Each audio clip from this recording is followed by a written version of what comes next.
Kiroroki, Kiroroki, Beroki, Kiroroki, Beroki. Hey guys, this is Ray with PS Nation, and I'm going to be reviewing Gorn for the PlayStation VR. Gorn has finally made its way onto the PlayStation after having been on PC for maybe about 2 years. 2017 is when I played it on there.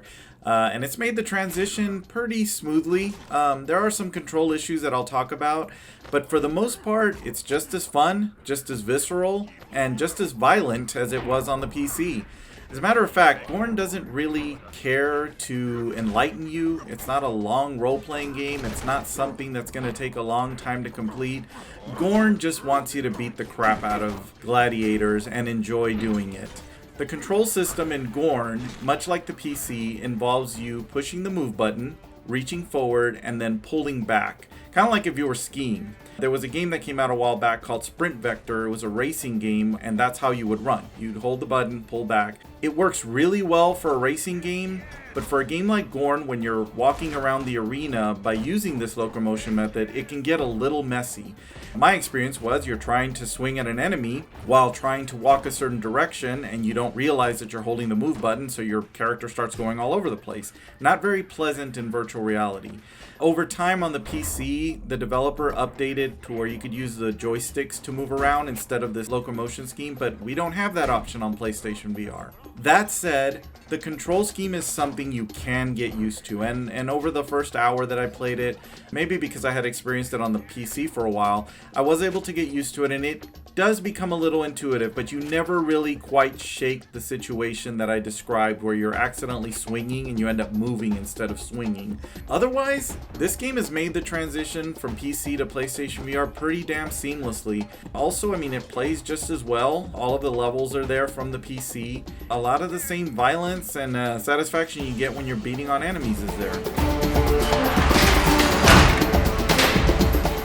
The translation between PC to PSVR visually is also pretty damn seamless. I didn't notice anything major. The PlayStation VR headset is a couple of years old now, so compared to my new Rift S, yeah, you're gonna see a little bit of a pixelization that comes from the screen door effect on the PlayStation VR.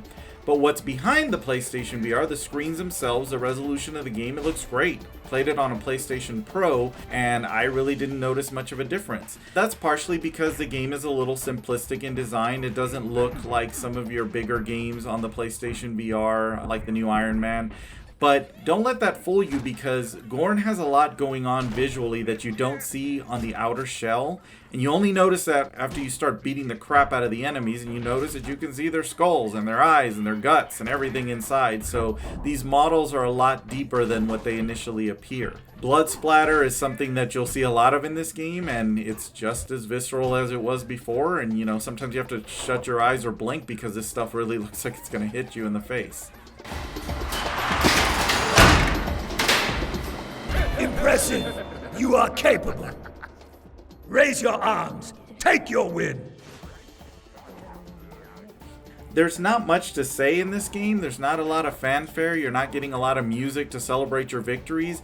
It's just a lot of grunts, crunches, blood splatter, crowd cheering, and sarcastic commentary from the audience. But that's all you really need in a game like Gorn. After all, you're out there just crunching, obliterating, decimating enemies.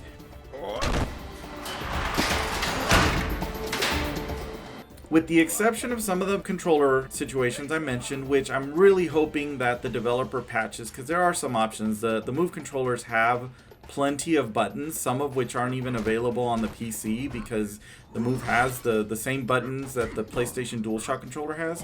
There are options to create locomotion methods where maybe the left Move controller pushes you forward while the right one moves you back.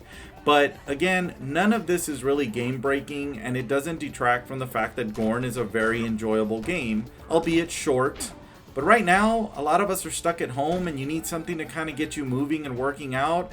I can't really think of a better way than Gorn, because you satisfy some of the stresses of work or just daily things going on in life while enjoying yourself.